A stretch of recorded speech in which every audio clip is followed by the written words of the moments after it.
আজকে মার একটু দেরি হয়েছে। আসো, আয় আয় আয়, জলদি খাও জলদি খাও, দিদিরা ছাড়তে যেতে আছে, তাড়াতাড়ি খাও।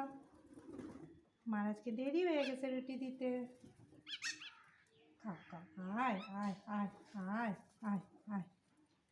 হাই ফ্ৰেণ্ডছ, এয়া চাওক মোৰ ৰাতিপুৱাৰ চবতকৈ ডাঙৰ ইম্পৰ্টেণ্ট কাম। এই চৰাই সদায় ৰাতিপুৱা মই এই ধৰণে ৰুটি দিওঁ। আৰু জানে অলপ যদি দেৰি হয় সিহঁতে কিটচেনৰ খিৰিকী দি সোমায়, মোক যেনেকৈ সৰু পোৱালীবোৰে মাকক আমনি কৰে তেনেকৈ একদম চিঞৰি থাকে। চাগৈ নিজৰ ভাষাতে কয়, মা ৰুটি দিয়া আজি দেৰি হৈছে।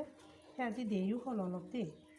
এয়া চাওক, ভাল লাগে মোৰ এনেকৈ ইহঁতক কিবা এটা দিব পাৰিলে। আৰু ভগৱানক এয়ে প্ৰাৰ্থনা কৰোঁ মোক যাতে ইমানখিনি শক্তি দিয়ক, এই জন্তুবোৰ বাৰ্ডছ এনিমেলছক মই যাতে কিবা দি অলপ সহায় কৰিব পাৰোঁ। আৰু মনো ভাল লাগে জানে ইহঁতক কিবা এটা খুৱাব পাৰিলে। এয়া এই ভিডিঅ'টো মই আজি আপোনালোকক শ্বেয়াৰ কৰিছোঁ। Thank U.